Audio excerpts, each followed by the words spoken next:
Hey guys, before we get started, I wanted to share a quick word about one of my favorite partners, GlowFX. GlowFX has all your rave and festival accessory and flow toy needs. They have a huge range of products from kaleidoscope glasses and goggles, to LED gloves, to space whips, to diffraction glasses. I am a huge fan of the quality, and they have been my go-to brand for the past few years. You guys can save 10% off your orders using code EMMAK. That's code EMMAK for 10% off. Just click the link in the show notes to shop at GlowFX. In this episode, I am joined by Perry at Party Perry on Instagram. Perry is a Las Vegas raver with a passion for hooping and festival fashion. She's also had some experience modeling for rave brands. So today we talk about the flow arts community and what it's like working with brands as a content creator. Let's go ahead and get into it.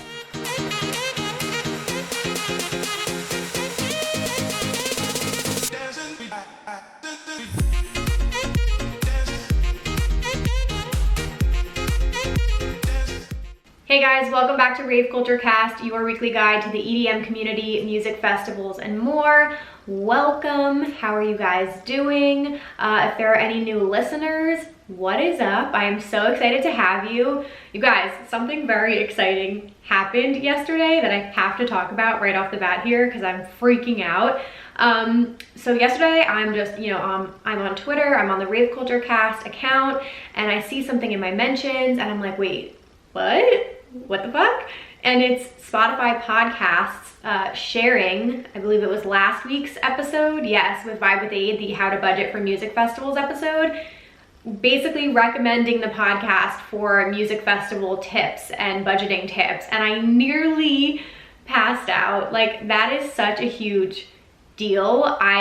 It was like a pinch me moment. And then I go on the Rave Culture Cast Instagram account and see that Spotify podcast on Instagram shared it to their Instagram stories with like a little question box saying, what are your festival tips and advice or something like that. Honestly, things like this do not happen frequently, and it just was like such a pinch me moment. I literally was in tears. Like, it just showed me that this family is growing. This is bigger than me. I am so lucky to share my passions and, hobbies and interests with you guys and like bring us all together into this community, in this safe space.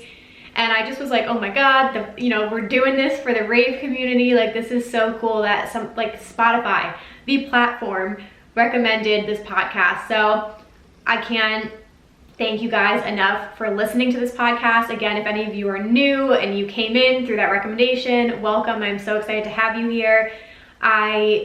This is just like my passion. You are all such a huge part of this journey for me, and I cannot wait to keep entertaining you each and every week with new episodes, new guests, and I'm just really trying to push myself, and this is a huge passion for me. I want this to be my full-time job one day. Like, I love content creating more than anything, especially for this community, and especially when we don't have events right now. So I just had to say that off the bat because that was a very, very big moment. So thank you all for listening and watching. If you're enjoying it, I would love it if you could share a link with a friend today, or share this to your Instagram stories and tag at raveculturecast. We also have an amazing Facebook group community. We have over 500 amazing ravers in there, and it's always a great time. So you guys can go ahead and join that. There is always a link in the show notes for that. But with all that being said, I'm gonna dive right into our affirmation of the week. Which I love doing these. I hope you guys are enjoying it. Any feedback, constructive criticism, my doors are always open. You can always DM me on Instagram or send me an email, raveculturecast@gmail.com. Okay, my affirmation of the week is a little progress each day adds up to big results. A little progress each day adds up to big results. So this affirmation in particular, by the way, if you guys are new to affirmations, these are just things that we're kind of like putting out into the world. You can either write them down, you can say them out loud with me, but they're just little things that we're kind of like trying to manifest, or little things that we're saying to ourselves to, motivate and encourage ourselves. So this one in particular, I am right now working with 14 women in my first online course. I just launched it and just kicked it off last week by the time this episode comes out, and it's really amazing to see these women who are just beginning. Some of them are just beginning their content creation journey, whether it's through a new YouTube channel or they want to restart their social media content. It's just really exciting to like see the creative energy in this group and see everybody just like excited to create again and share their passions and share their lives online. And I just love it. I don't know what it is about it. Like some of you might know, I'm kind of pursuing this social media coaching thing on the side of everything I'm doing because I just love working with content creators, and any advice I can share, I want to. So side note, I'm going to be launching one-on-one coaching very, very soon. So if you guys are interested in that, definitely DM me at Emma Capotis, because I want to work with people on a one-to-one basis. But anyway, the best advice I can give anyone listening, whether you want to start a podcast, start a YouTube channel, like whatever it may be, is to start now. You don't have to be fully ready. You don't have to be perfect. You just need to start somewhere and use what you have and just start creating content. Go for it. Pursue your passion. You will have so much joy if you truly love something and you just want to share that with others. Because like this affirmation, it takes a little bit of progress each and every day to actually add up to something. And I can't stress that enough. It takes time and it takes consistency to finally start to see like the fruit of your labor. Yeah, I can't stress that enough. So yes, our affirmation of the week is a little progress each day adds up to big results. You can apply that to anything in your life. But with all of that being said, today's guest, Perry, is such a light in this community. She is absolutely wonderful. We've had a lot of exchanges online, but I didn't really fully know her story, and I wanted her to come on. I just know that she's an incredible hoop artist. Like, she's got the flow arts down, and it's just really incredible, and she shares some tutorials on her page. She also has such fire rave fashion, and I know she's worked with a couple different brands. So today we're going to talk about all those things. We're talking about Vegas, we're talking about flow arts and hooping.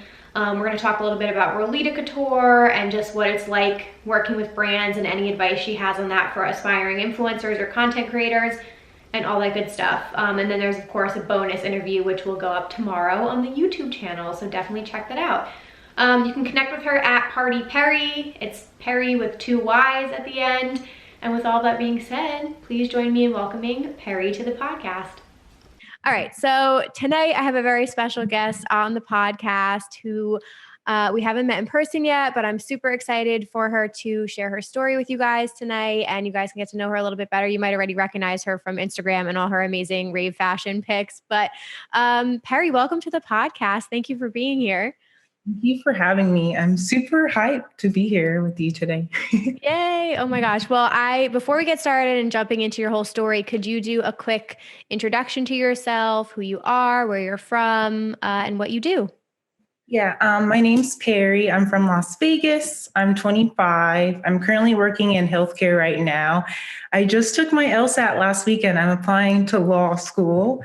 So I'll be going to law school fall 2021. Yay.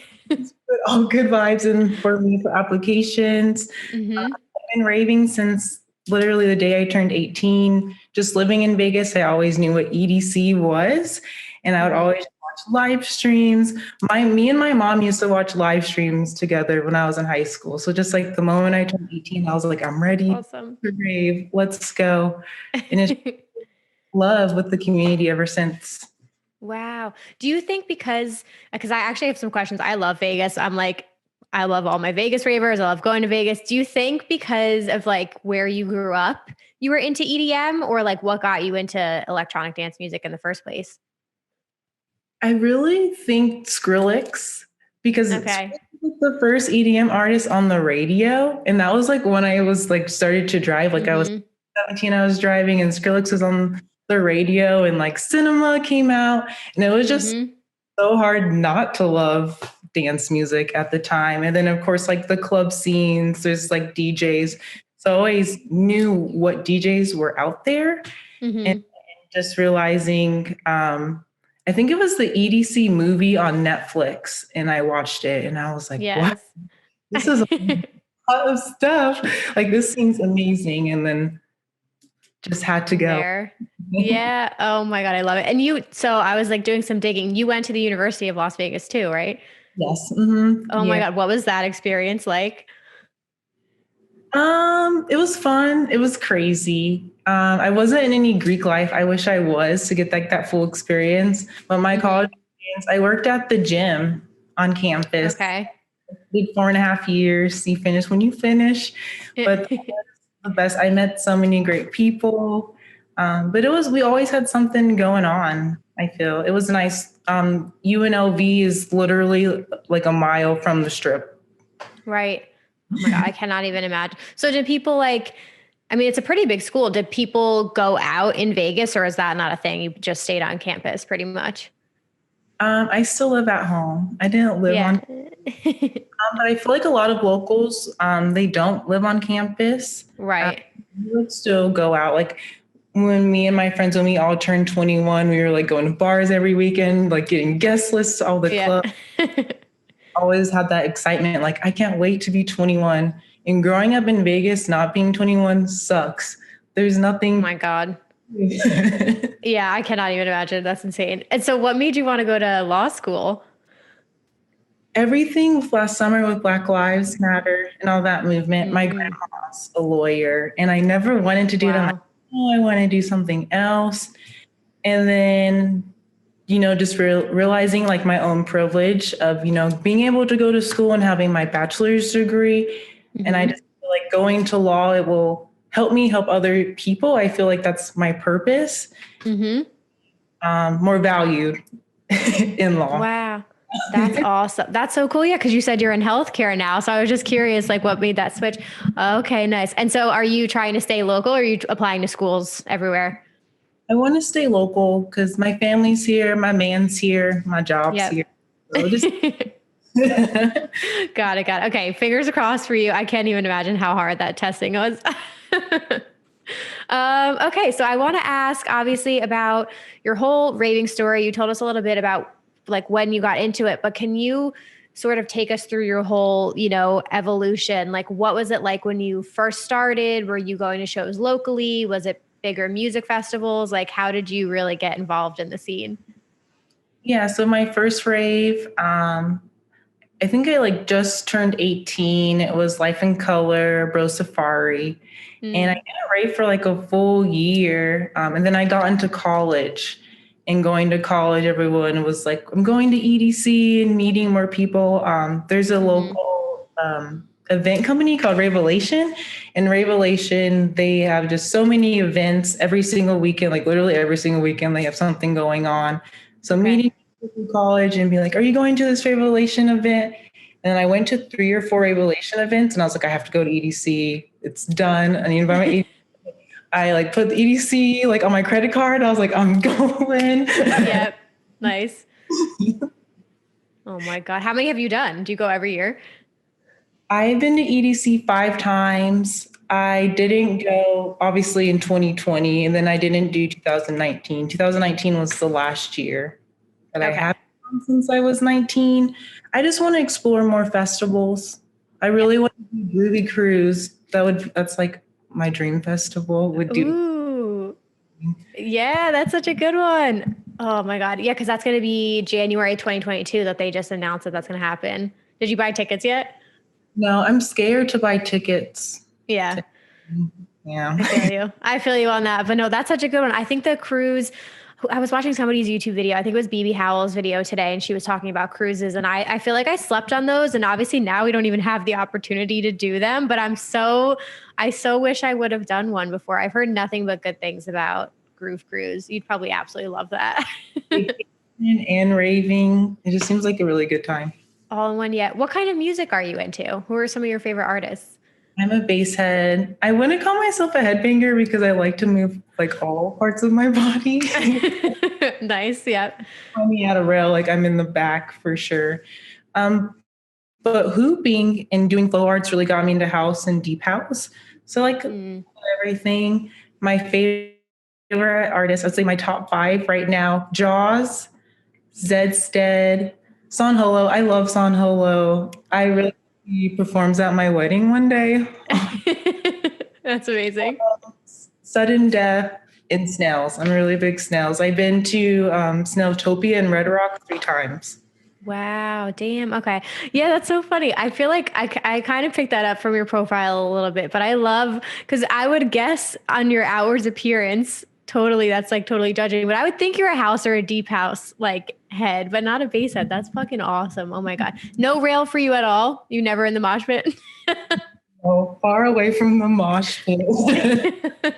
That's awesome. Yeah. So at EDC then, do you have a favorite bass pod stage? Like the design of it? Honestly, no. This is gonna sound like really bad because I'm a bass head. I don't really go to bass pod. I feel like all my artists that I really like are always at Cosmic Meadow. Yes. Oh my God, 100%. No, they do. They have Cosmic Meadow's nice because it's kind of similar to Circuit Grounds where it's like eclectic. It's like a couple of different genres. It's not too specific, but are any like standout sets in your mind from Cosmic Meadow? Yes, 2018 Son Holo. He like opened up with the most beautiful guitar solo, and you could just tell he put so much like energy and emotion into it. That's a good one.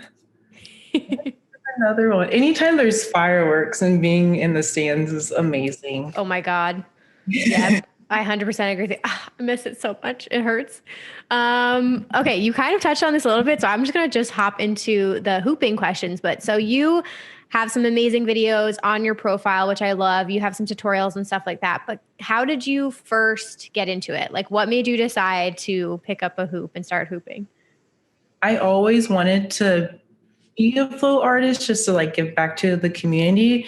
I just feel like every time you get a flow show from someone, it's just so like authentic and so real, and you really like bond with someone. Like you end up trading candy. It just really it makes the raving experience, I feel. So I always wanted to do something to give back to the community. I tried shuffling. I am so bad at it. Like I don't have any coordination. And then I had a hula hoop from just like Walmart in my garage. And I just picked it up one day, and then YouTube, just got in the rabbit hole of YouTube of trying to learn hoop tricks. Wow. And then my boyfriend at the time, we're not together anymore. He was like so against it. He was like, "You're not gonna get good at this. Like, why are you wasting your time and money?" And then I got good, and he was like, "Oh, okay, you're good." And I was like, "Yeah, I know." And I'm dumping your ass. No, I'm kidding. I can't believe you'd say that. What the hell? And then just practicing and just hooping. I've been hooping it'll be 5 years in July. Wow. Holy crap.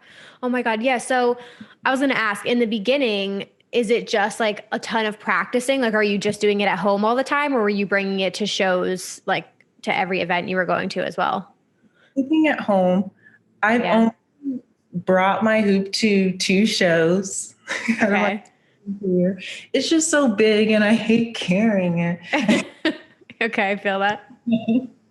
Well, like I want a collapsible hoop in my backpack for shows, but I haven't really found a good one that I feel like worth spending money.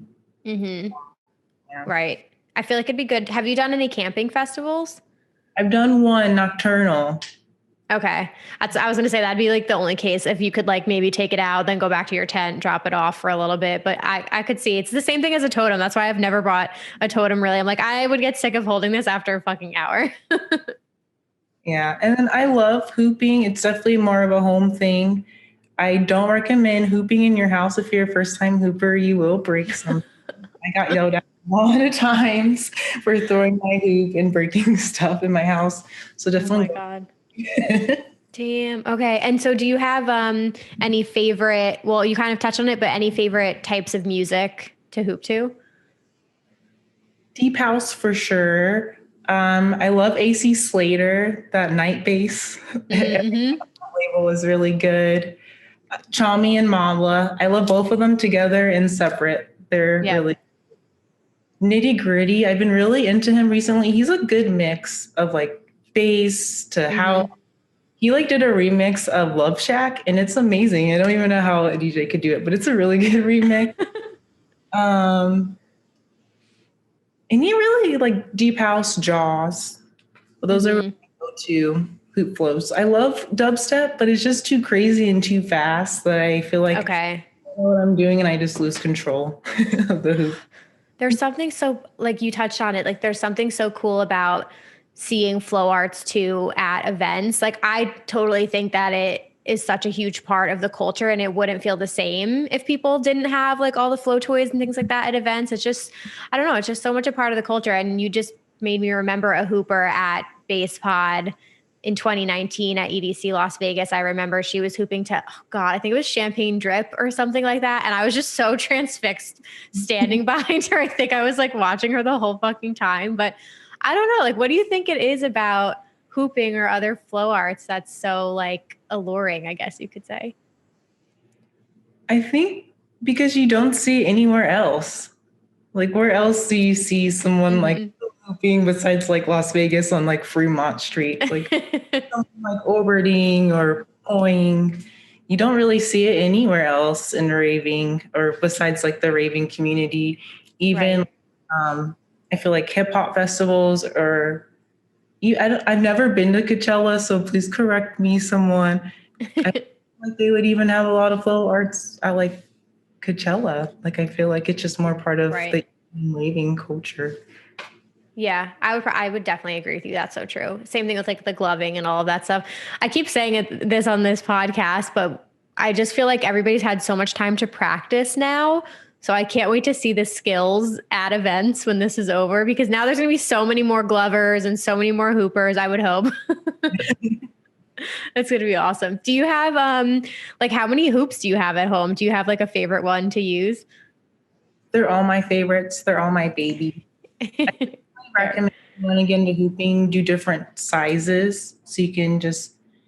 I feel like the more challenges you have with the hoop, the better you get. Just do different sizes, different widths. But I have about 10 hula hoops. Right now I'm hooping with a 28-inch hoop, but I started, if you want to start larger. So I recommend 32 to 34, but right now I'm with a 28-inch. Okay. Yeah, I was going to say, so just to get like a little technical, I know it's hard without like actually demonstrating it, but so what is the difference? So if people don't understand, it's not like an actual hula hoop that you would use around your waist. Like they are all built to be like wider in diameter, correct? It depends. I would say it is like a hula hoop on your waist. They do have weighted ones that are for working out, but they're just a little bit lighter. Okay. Polypro, which I typically use, is just a little bit lighter than a hoop that you would find at like Walmart or Target. Okay. And there's another type of hoop. Oh, I'm losing the name of it. It's, I think it's hydro poly, and it's a little bit heavier. Okay. Yes. Got it. And do you have all light up ones as well? Or like LED hoops? I have 3 LED ones. So dope. Oh my God, I love it. What's been like for people who are just going to start out with hooping, like what was like some of the most challenging moves for you? Is there like anything you struggled with in particular? Isolations for sure. And isolations is the coolest thing to do. I recommend it's all in your shoulder. You really just need to like rotate your shoulder, get it all loose. So you can go all the way around to do the full circle of isolation. So isolation I struggled with, but is worth the struggle. And hand spinnings I just got into when you just spin the hoop over your hand and catch it. They're just called hand spins. Ah, okay. It's really hard to get, just the timing is really hard about it. But once you get it, it's just so once you just get the timing with hooping, it just comes so naturally. For sure. Who are you looking at to do all this? Like, do you have a lot of the same moves down or are you following people like on YouTube or on social media that you look at for new stuff? Who got me really into it was Deanne Love. She is like the queen of hula hooping. She has a whole YouTube channel. She has a beginning, like intermediate. She has like stuff just for shoulders, how to hoop with your knees. So I started with her and I watched her whole beginning series probably about 100 times now. Oh, And that's she's awesome. at breaking it down. I got to shout my girl Mango Flows. She's a really good hooper, and she's only been hooping for a couple years, and she inspires me. She's super good. Awesome. I'm gonna have to go look up all these people now. Is there any Any groups you're a part of? Like any flow art community groups, or like were there any meetups at festivals or anything like that? I haven't done a meetup before. I'm kind of in a flow community with my friends I met. I actually met them at Spring Awakening. I got to go to this backstory now. Oh, And nice. I shout to my best friend Kaya. She's from Minnesota, and I met her in Chicago at Spring Awakening, and we just connected instantly, and we've been best friends since. So 2 years ago, we went to Abu Dhabi together in Texas, and she brought all of her Minnesota friends, and they have a huge flow community in Minnesota. And then I Okay. with them, and now I'm just a part of their little flow community now. Oh, that's so awesome. I was gonna ask you earlier, actually. Yeah, like who do you rave with? Do you have a rave fam that you go to like all the shows with, pretty much?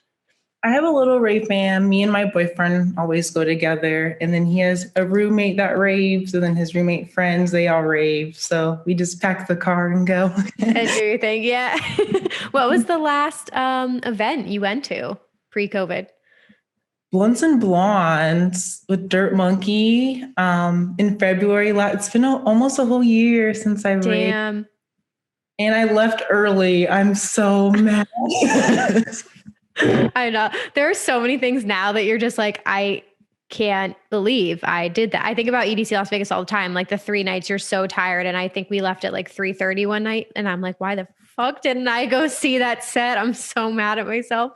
Never again. When this is all over, we will stay the extra minute. But where, this is probably a dumb question, but where are like local shows for you? Do you have to go to the Strip, or are there other venues like nearby you? Mostly on the Strip. Hard Okay. Rock Live is a great venue, but honestly, I've always had the best times there. It's small and it's very intimate. World Market Center, it's kind of set up in a tent. I saw Chami and Mala there, and it was like a underground, like warehouse theme. It was good. I snuck in. It was, Ooh. it was fun. I Um, love that. what's another? Those two. Thomas and Mac, they actually have some raves at UNLV, like where they play Wow. basketball in Thomas and Mac. They have some raves there. Damn.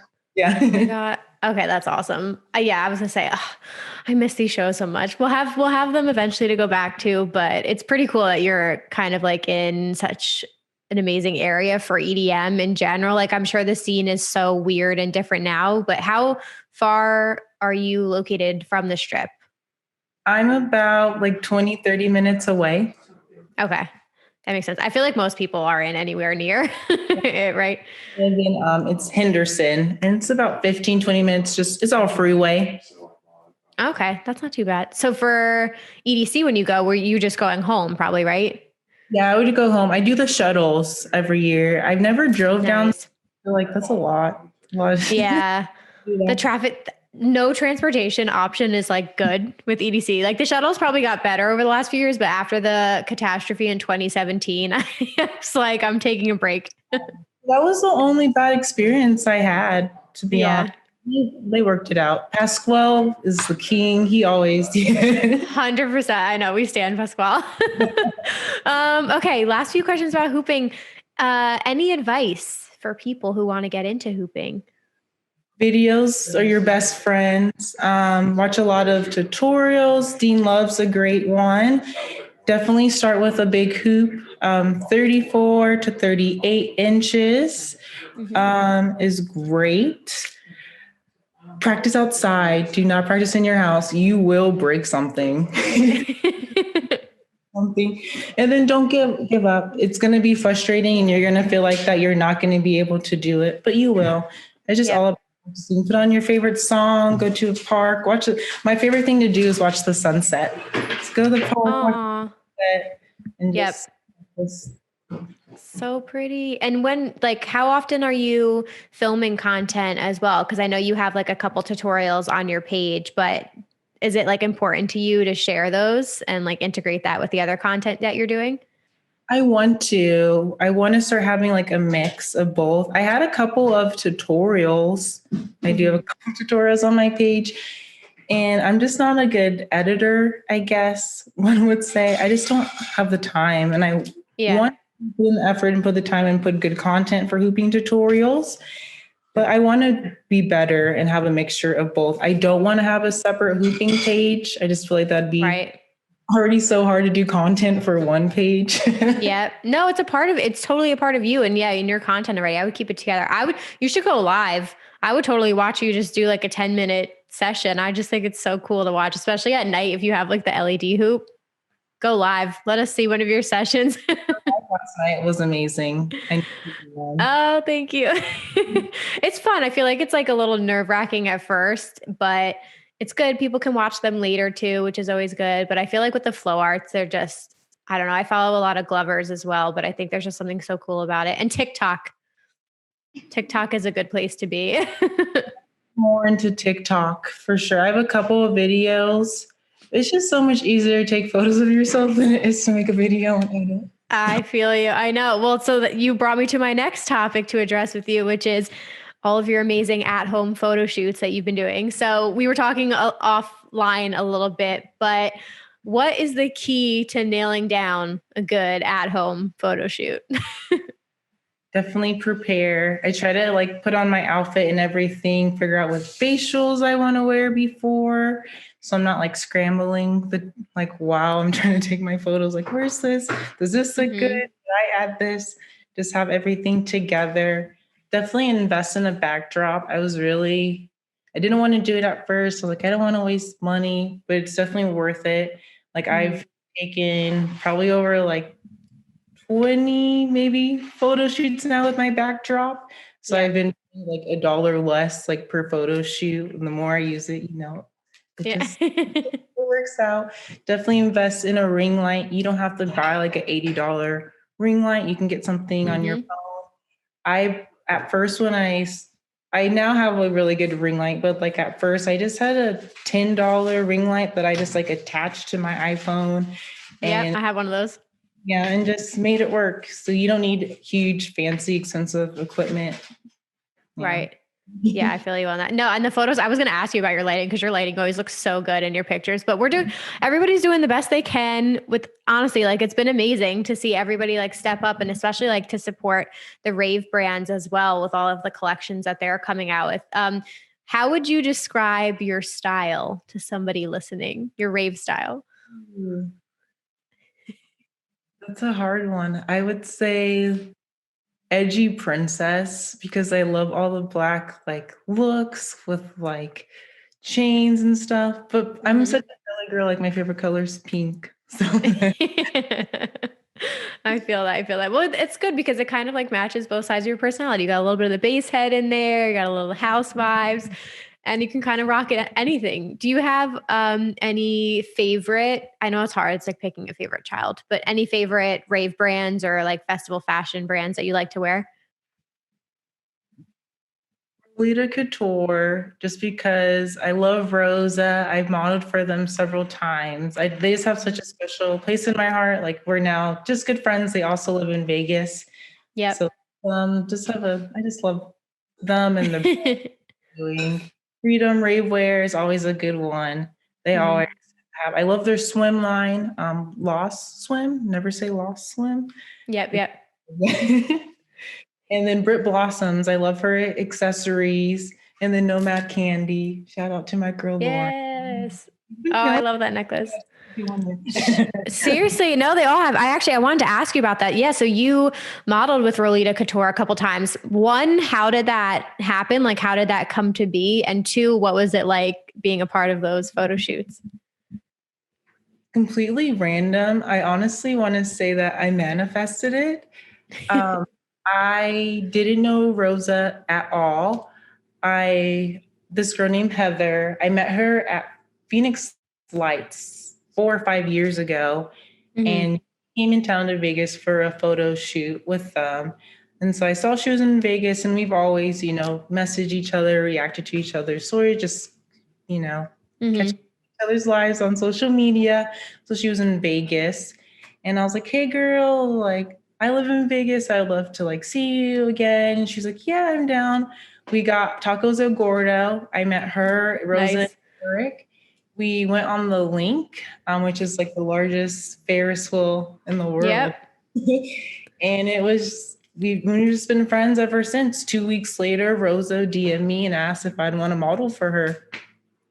Wow, that's so cool. I know. I love that she's in Vegas, and it's so cool to see like the little rave den that she just built, and now she's going to have like shoots and stuff there. When COVID is over, I'm flying out to Vegas just to go and visit that. But yeah, you were part of a couple of them. Can you talk a little bit about like what it's like working with Rolita Couture? Because the amazing thing about her is obviously her saying is like sexy has no size. And so she like represents all different types of women. So yeah, what's it like working with her? Very comfortable for sure. Her husband, Eric, is like so accommodating. I'm allergic to gluten and they always like get us and stuff. And he always like goes out of his way to find like gluten-free food for me. He's really accommodating. Shout out to Eric. When I guess I'll go from like step one. So we get there, we get our makeup done, we just like hang out and chill. Everyone's super friendly. We've all modeled together a lot. Most of the models do live here in Vegas and we do spend time with each other, like not working and modeling. So just do makeup, catch up, eat some food, take photos. It's just kind of just like a hangout. We're just all really comfortable with each other.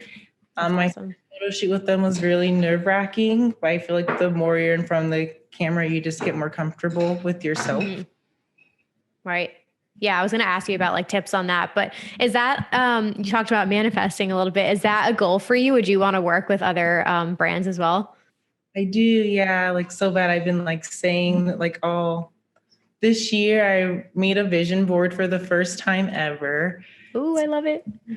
Physically like seeing like what I want to manifest, and I've been like writing down my goals. And earlier this year, I told myself, and I was like, I really want to be on Rave CultureCast. I really just want to be on podcast. And literally last week, he messaged me, and I was like, no way! Like I told myself this last week that I really want to do this. That is so cool. Oh my God, I love that. Oh, that's so cool. No, I seriously like, you've been somebody that I wanted to talk to for a while because I just feel like there's so many people in this space that are like, you are so consistent with your posts and I love what you're doing. And I always think that just everything you're putting together is so cool. And I love your personality. And then I kind of just want to hear like the stories behind that because you know somebody online, but I really want to like actually hear your story and get to know you better. So I'm so glad we could connect on this, but that's awesome. What other goals did you have for the year? If you want to share. I wanted to get a promotion, which I did. I just got a promotion weeks ago. Share my platform more, like going on podcasts, hopefully modeling for another brand, get into law school, finally move in with my boyfriend. But that's really be more present with my family. I'm blessed that I have my health. I'm blessed my family has our health, and just really, I'm such a busy person. I'm like go go go. Like I'm always like checklist, and I do this, and very perfectionist. So I really just want to calm down and relax this year. Yep. I feel that 100%. I'm totally there with you.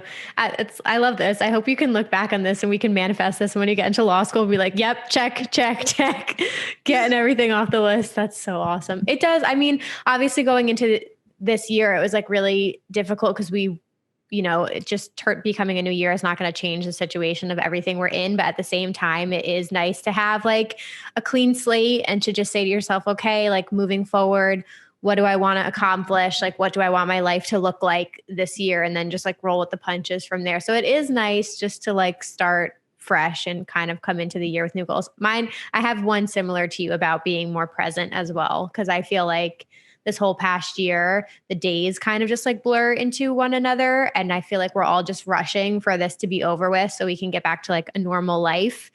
But then you just realize you're rushing like a year of your life away, and that's not fun either. So I definitely feel you on being present. So crazy with the virus and how everything got shut down and closed. And time should have went by slow, but I feel like 2020 still flew by. I don't know where my time went. It wasn't having fun. He just disappeared and left. So 100%. I know. And so with everything with social media, I know because you have a big girl job and you are applying to law school and stuff like that. So where does like your social media and your content fall into all of the other stuff you're doing? unfortunately, on the back burner, when you said I was consistent, I was like, for real? um, I really try my best because it's hard because I'm working and I want to have a good relationship with my family and in my relationship. So I do most of my content I make is on the weekends. I try to have like one content day on the weekend and then just edit the photos, write the captions, plan the outfit for the following week. Yeah, and just do that. I think that's like that's the best way kind of to do it because people are busy. People have lives and responsibilities and other things going on. And obviously these platforms are not making it any easier for us to have like any growth or anything like that. So no, it definitely is tricky, but no, I think you're doing great with all of your content. You're being authentic to yourself and it's awesome to see the outfits and the hooping and all of that fun stuff. What else is kind of coming up for you next? Like, what are you most excited about right now? I have a couple of things I'm excited for, but they're a secret. I have some secret projects Ooh, okay. going on, but I'm excited next month. I'm gonna do a little raving, so finally get out the house. Oh, that's so exciting. Okay. Yeah. We're going to have to tune in. I'm going to have to check in with you in like a month and see what's going on with everything. But my last few questions here before I let you go. If somebody else wants to be in your position and they want to, either work with rave brands and do modeling or do anything else, like what advice would you have to people who want to start like working with festival brands? Don't expect them to come to you.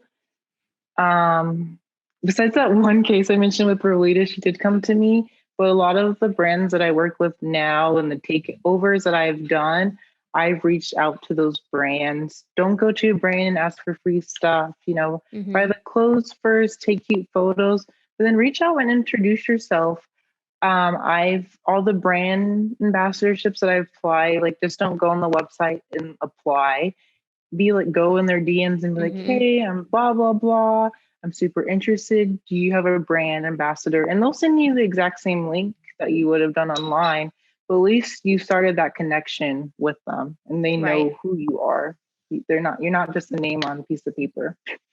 Yeah, no, that's great advice. And thank you for saying that about the free product. Cause it would be I think people would be surprised to know like how many brands get DMs like that all the time, just like asking for a free product. And that's like, I've heard it from plenty of brand owners who are like, that's definitely not the way to approach us.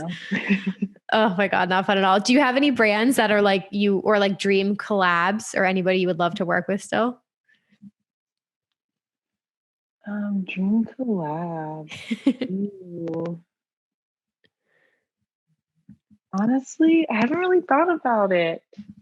Just because I feel like a lot of the at least rave brands I already work with. Rave Magenta. I'm not a brand ambassador with her. That'd be amazing to really connect with her. She has amazing products. Every line that she puts out is cool and amazing. Yeah. I would love to maybe go into skincare or makeup. If Sephora has an ambassador program, that'd be so awesome. Yep. But I guess dream collabs being, more makeup and skincare. I think that would be my next step. Ooh, I love it. We're manifesting so many things in this episode, so I'm so excited. I'm so excited for you. Thank you so much for spending the time with me tonight. I genuinely appreciate it. And it was awesome getting to know a little bit more about you and your life. And before I let you go, can you plug your social handles? Where can everybody connect with you online? Yes. My @ is Party Perry, Party PARTY, Perry PERRYY. You can find me on Instagram, TikTok. That's pretty much it. I don't have a Twitter. I want to make a Twitter, but I've heard it's toxic. So I don't know if I really want to. But follow me on Instagram. I have some hoop tutorials on there. I'm very positive. You get some daily affirmations if you follow me. I'll follow you back. What's good? Let's start a family. Let's start a community. I love it. Yes. Oh my God. Everybody go show Perry some love. Go check out her videos and all that stuff. Yeah. Twitter's a whole beast in itself. It's like a difficult time right now to be on Twitter, to be honest with you. And you've got a lot going on, but yeah, I so appreciate your time, Perry. Hang tight. Everybody else, I will be back in a minute with EDM news. Alrighty, you guys, welcome back. Huge shout out to Perry for coming on today's episode. It was so much fun talking to her. And I'm just like such a fan of what she does, and I can't wait to see more of her content. And congrats on school. Fingers crossed, guys, that she gets into the grad school she wants to get into. But this is all really, really exciting, and I hope you guys enjoyed this interview. Again, please go show her some love and support at Party Perry on Instagram. And what else, you guys? I'm gonna just jump into EDM news here, I think. I have a couple things to go over. So I'm gonna start with this. This was actually a link that somebody shared in our Facebook group community, which I thought was really cool. So Tomorrowland basically helped design a roller coaster in Belgium, which is really cool. They have some pictures of it already, but there's basically a theme park in Belgium, and it's called the Ride to Happiness by Tomorrowland, which is the first extreme spinning coaster in Europe. It's expected to have a wide variety of features that will blow the minds of roller coaster lovers. It's expected to go at least 56 miles per hour with 2 launches, rotating carriages, and 5 inversions, which is so cool. And it says it's coming summer 2021. So you can see some like drawings online of what it's gonna look like, but it's bringing all of the Tomorrowland vibes. So if you guys are local to the area or you plan on traveling there at some point and you're a fan of Tomorrowland, I would definitely recommend checking that out. One thing I saw from Tritonal, which I thought was really cool, they had a tweet come out basically teasing their next album, and they noted that it is over an hour in length. It is entirely written front to back in one Logic Pro X file. Track count is 217 tracks. It's one big cohesive, ethereal, and meditative piece of music in which there are no breaks in the audio, which is super interesting and innovative. So I'm really excited to hear that when that comes out and just sort of like pick it apart and see what they did. But I think that's really cool. It's amazing to see these artists pushing themselves and trying something new. So yeah, Tritonal fans, get excited for that. Speaking of more music, some of you may have seen this. Seven Lions blessed us with a 1999 Trance Classics remix of his hit song Rush Over Me. It's so good, guys. I mean, there's just nothing like when he drops some trance classics kind of vibes in some of his live stream sets. And it's just always so good. I love how, I mean, we know I'm a stan, but I just love how he can be like super melodic dubstep and bring like all of the fire and like intensity with that. And then the man can go to like a 1999 Trance Classic remix. So it's so good. He also teased that he has a new EP coming out basically in the same vein, remixing some of his hits. So yeah, that should be coming in February. Camel Fat, also there was news that they are launching a publishing joint venture. So Sony, ATV, and Camel Fat renewed their deal, which it said includes a publishing joint venture. So they are signed to Sony's record label RCA, which is one of the company's 4 flagship labels. And then they're basically going to be launching a new label, which is really, really cool. I mean, Camel Fat at this point has such an incredible career. And they had a new album come out, which was amazing. So it said, the duo had this to say: "We're really happy to continue working with David and his team. We have known each other for a while now, and our admin deal was of great benefit to us, as we could see firsthand the team's support and knowledge. We're really excited to make it official, and with our own publishing imprint, it was important for us to help find and nurture the new, fresh, and emerging talent. We look forward to what the future holds together." So that's going to be really, really cool. I have a lot of music updates, more new music. If you guys are Solardo fans, bitch. If you're a house head, if you love tech house, you're gonna be into Solardo. They also have their record label Sola, which I've found a lot of new artists that I find like really, really intriguing on them. So they said 2021 is the time for new beginnings. Sola Music presents the new 15-track comp, giving you an insight into what the dance floor would sound like now. This was as of, oh gosh, when did they post this? It's probably going to be like a week or two by the time you guys hear this, but I'm really excited to hear what they come out with. Again, it's probably going to give us all the tech house vibes we know and love, so I'm really, really excited for them.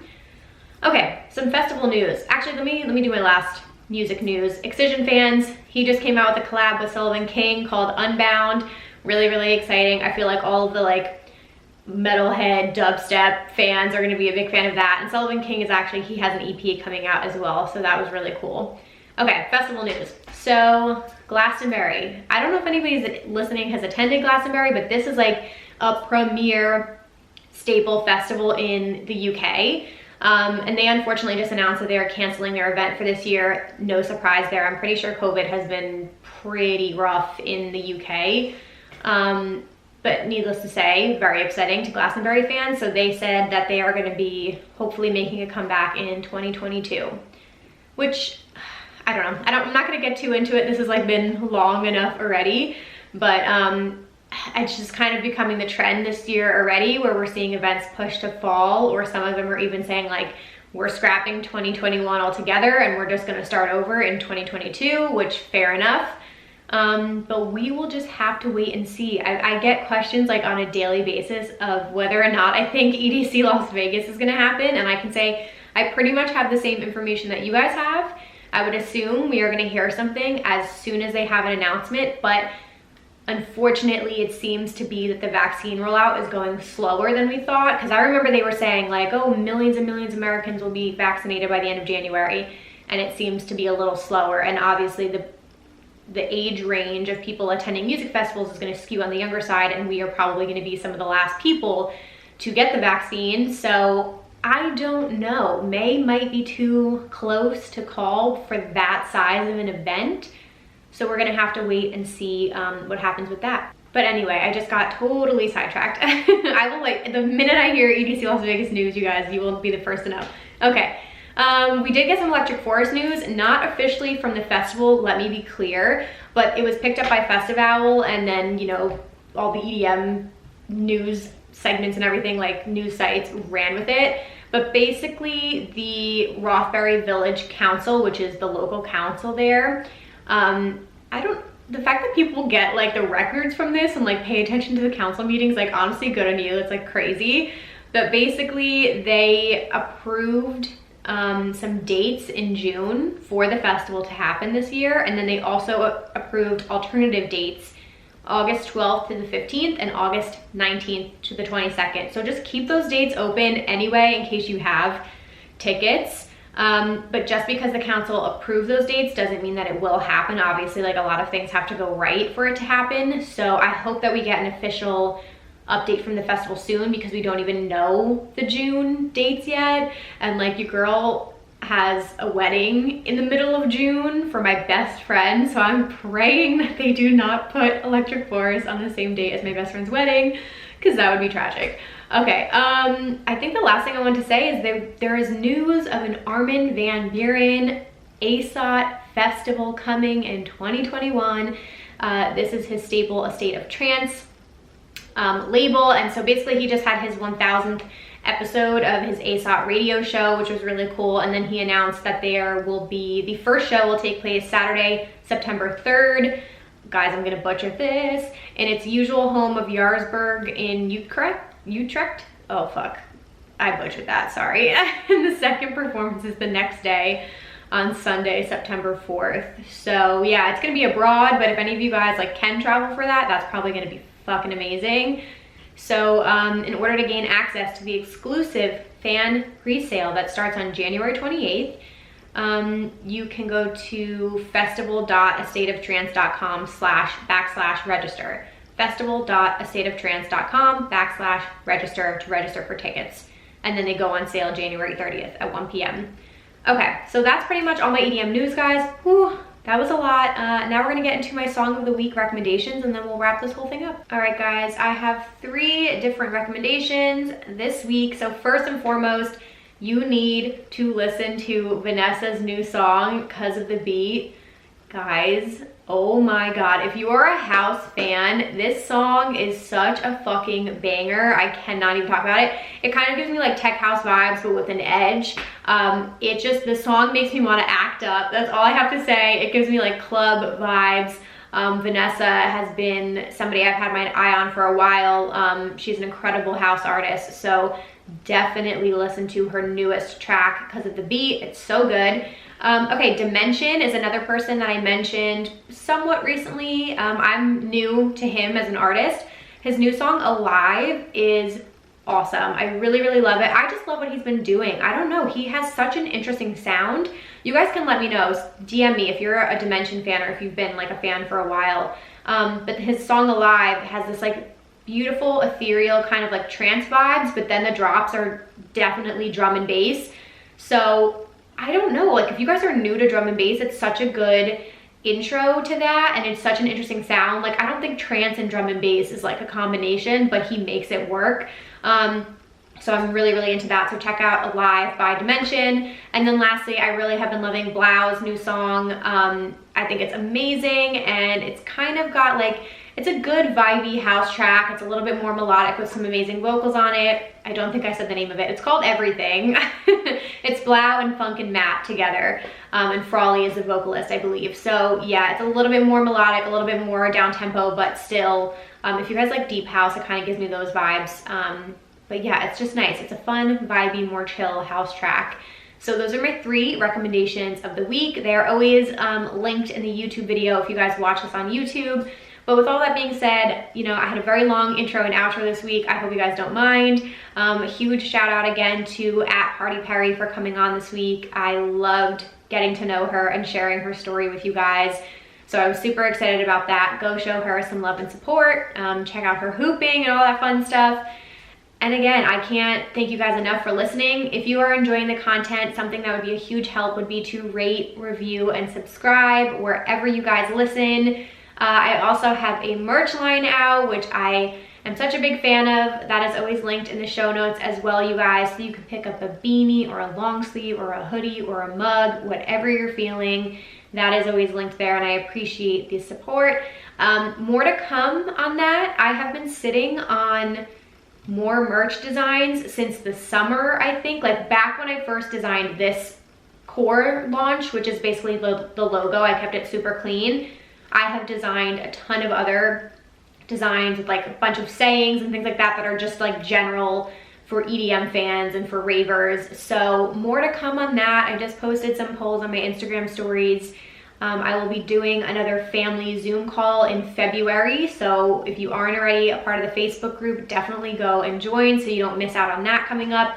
And I hope to get a lot of your feedback on future merch launches because I definitely want to dive into that pretty soon. But anyway, with all that being said, thank you guys so much for watching, and I will be back next Wednesday with a new episode. Bye, guys.